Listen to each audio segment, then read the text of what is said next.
नमस्ते। मैं डॉक्टर निशित ओझा 29 बरसों से प्रसव एवं महिला रोग तज्ञ विशेषज्ञ के रूप में निजी प्रैक्टिस कर रहा हूँ। मैं पनवेल नवी मुंबई महाराष्ट्र भारत से आपका स्वागत करता हूँ और आपका अभिवादन करता हूँ। बहुत ही जिम्मेदारी और कृतज्ञता के साथ मैं आज अपनी यह नई यूट्यूब चैनल का लॉन्च यानी शुभारंभ करने जा रहा हूँ।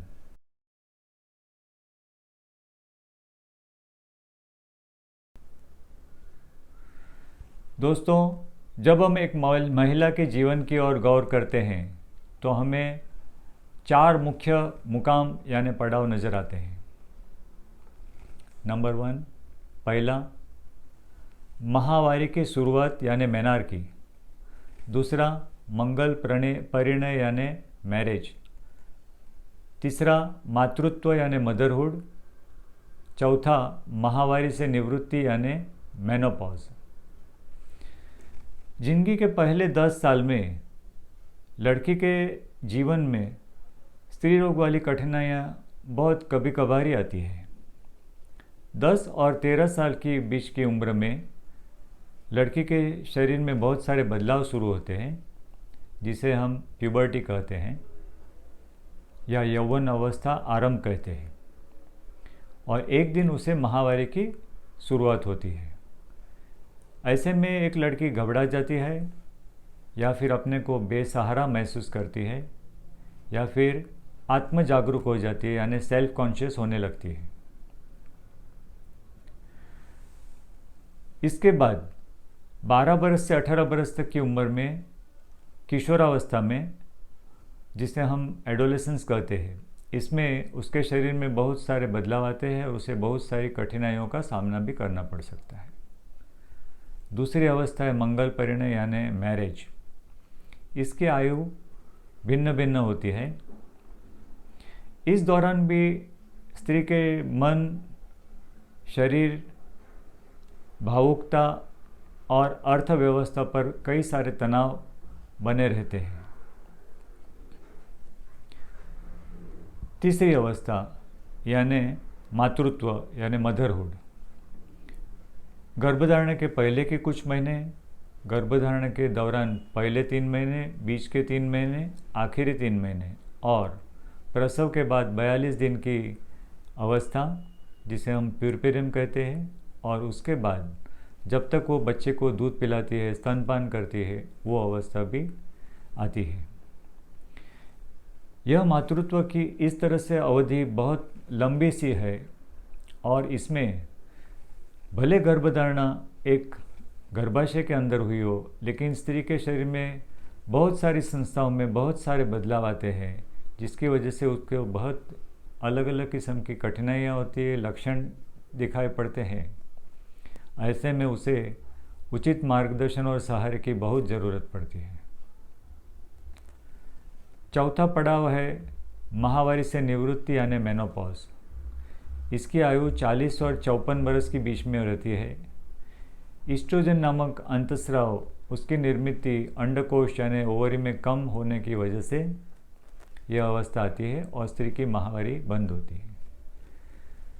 लेकिन इसके दौरान इसके फलस्वरूप लक्षण कई सारी संस्थाओं में स्त्री के शरीर में जान पड़ते हैं और उसे उचित मार्गदर्शन की ज़रूरत पड़ती है।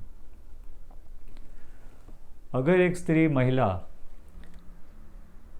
इन सब अवस्थाओं में, इन सब मुकाम के दौरान माहिती या इन्फॉर्मेशन प्राप्त करना चाहे तो उसके माध्यम तो बहुत सारे हैं।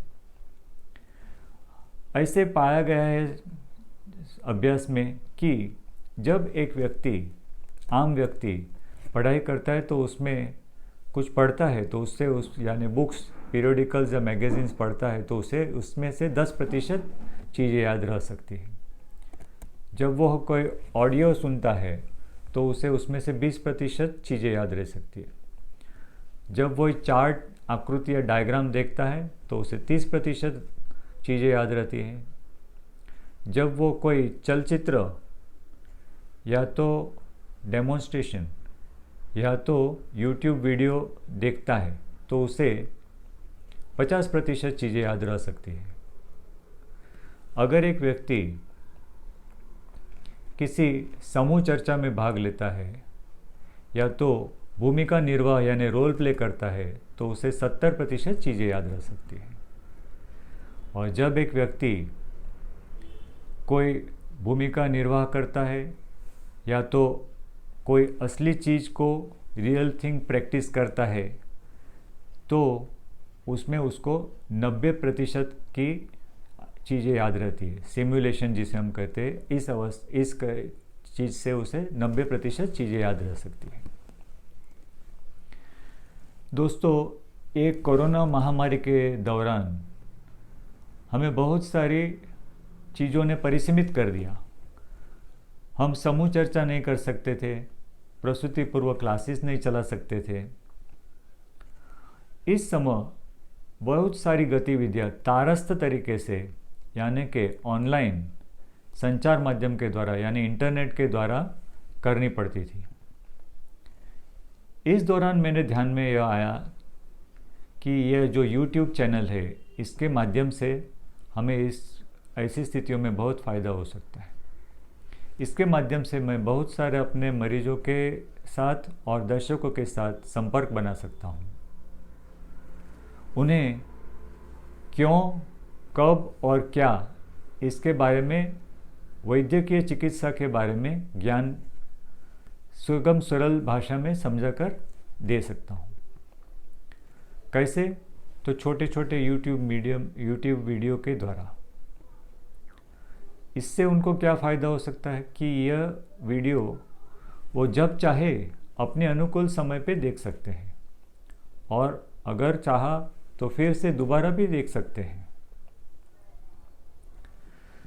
तो दोस्तों, चिकित्सा संबंधी ज्ञान तो बहुत विशाल है, उसके स्तोत्र भी बहुत सारे हैं, लेकिन मेरे हिसाब से सबसे ज़रूरी या महत्वपूर्ण क्या है? उचित ज्ञान का उचित समय पे उचित तरीके से उपयोग करना और सही निर्णय लेना और सही विकल्प चुनना, जिसे हम इन्फॉर्म्ड चॉइसेस बताते हैं। तो मेरी YouTube चैनल की दूरदर्शिता और लक्ष्य यही है कि सामान्य जन जागरण के पास और दर्शकों के सामने वैद्यकीय यानी चिकित्सा संबंधी ज्ञान को सुलभ तरीके से रखना और उन्हें उचित समय पर उचित निर्णय लेने में मदद करना, इन्फॉर्म्ड चॉइसेस जिसे हम बोलते हैं। दोस्तों, यह वीडियो अंग्रेजी भाषा में भी उपलब्ध है। देखते रहिए, सीखते रहिए, खबर रखें, सूचित रहे और उचित समय पे उचित निर्णय लेके अपने जीवन को धन्य बनाएं। धन्यवाद। फिर जल्द ही मिलेंगे। मैं आपको सबको धन्यवाद कहता हूँ। Thank you.